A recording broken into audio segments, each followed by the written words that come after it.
problema kasi sa management ng SSS, ang koleksyon nila napakababa, 65%. Ang kanilang mga naging investment hindi naging maganda. Kaya kailangan siguro tingnan natin kung mas magandang management, palagay ko kaya pa yung 2,000. So at least as an interim measure, pwede na yung 1,000, pero tingnan natin kung paano pagandahin ang management para maabot natin yung 2,000. Ano yung override, sir? May pag-asa pa ba? Ang hirap gawin ng override. Mahirap gawin ng override dahil 2/3 ang kailangan, hindi lamang sa House, kundi pati sa Senado. So, mas maganda talaga na pamamaraan, mas magandang paraan kung talagang ipagkaisa na pati yung executive at saka legislature maghanap ng paraan na pagandahin nga ang koleksyon, pagandahin ang investment para kakayanin yung 2,000 pesos na nagdaan. Pero sir, sinasabi na ng politika kasi sa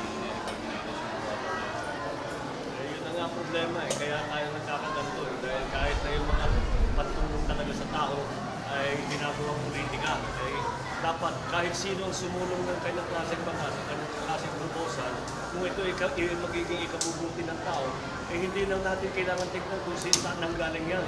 Basta't makita natin eh, para sa kapakanan naman ng ating pensyonado, eh dapat ibigay na natin. Huwag na natin intindihin kung ito ay nanggaling sa isang kasama sa politika, aliado sa politika.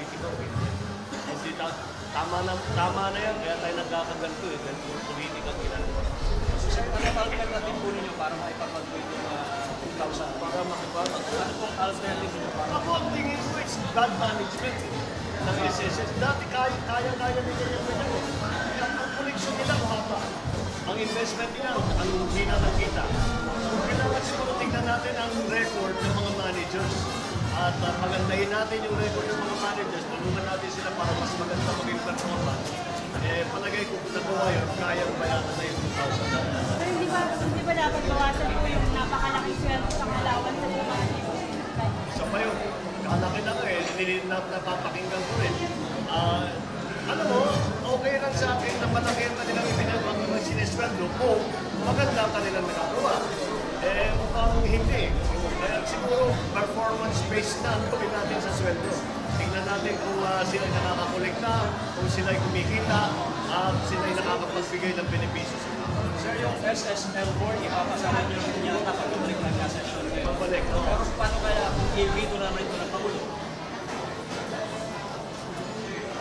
Paano, di wala disappointing na talaga. Di, parang nakakahalata na yung iba. No? Parang ayaw talaga tulungan ng mga nangangailangan. Eh, paano naman, hindi naman tama. So, meron po nagsasabi na yung salary increase sa SSL kaya mas malaki yung sa mga executives na Ang mas malaki ang malaki pa po yung salary increase sa mga executives sa mga kaya nga, hindi ko nga maintindihan ba't nila inuuna yung mga sarili nila eh. Dapat unahin nila yung mga members. At hindi naman naghihirap ang mga politiko, hindi naman naghihirap ang mga executive. Ang naghihirap ay yung mga ibang members, kaya kailangan nilang unahin nila. Kaya mali ang priorities. Dapat gumawa tayo ng rule na kung magtataas man sila ng sweldo, hindi para sa susunod, hindi para sa sarili nila. Sir, paano nyo sinasabi? Sir, kasi may balita na si Pinoy willing na suportahan si Grace at si Montana ni Grace sa Miss Korea. Dahil nga po yung hindi po pinili sa mga bata. Ang sabi na is anybody can come on board sa willing president. Doon sasabi niya po sila. Kung yan ang gusto nang gagawin, basta kami, papagpatuloy ko yung kampanya ko, papagpatuloy, nakita naman ninyo, magandang tanggap sa akin. Kaya buo pa rin ang loob ko na tuloy-tuloy pa rin, basta gagawin namin ang lahat ng aming plano para maging matagumpay sa darating na tayo. Pero hindi kayo na-order doon. Lahat naman ng kandidato may kalaban eh. Ganun talaga yan. Hindi ka naman papasok sa politika na walang kahit pa paano meron dyan na opposition, na may mga comment. Sanay na tayo dyan. So, paano yung wala si Senator Miriam? Hindi na kayo magsasama sa campaign? Hindi na po kayo magsasama sa campaign ni Senator Bakit naman Miriam? hindi?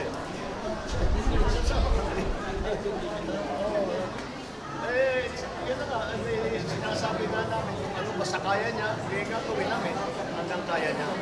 Kaya yan ang pinaplano namin ngayon. Kaya palapit na tayo dun sa official campaign ngayon. Ito survey ng SWS, mga pangalawa na ngayon. Mga pangalawa ka sa survey ng take mo dito sa Well, wala ko naman umpisa. Ako lumalabas na ang pangalan ko. Pero ang pinakamaganda sa nakita ko survey, sa mga vice presidential, ako lang ang taas. Kaya yan ang pinakamaganda. Ano sa tingin sa naging kailangan? Oo, kaya tanggap ang mensahe mo ng taong bayan. Siguro naman, nakikita naman nila ang record ko, ang aking kakayahan, ang aking naging karanasan. Yun na siguro ang naman ko sa mga iba. Marami akong may pakita na Ano po sir, yung plano ninyo para ma-maintain ito? Hindi kaya hindi po mga tuloy lang. Basta ikot lang ng ikot. Ibigkas ang mensahe ko sa taong bayan. At titignan natin at palagay ko kagaya na sabi ko, basta na yung tanggap naman. Lumalakasan sa inyo. Kung pagpatuloy ang naging kampanya. Okay? Alright, thank you.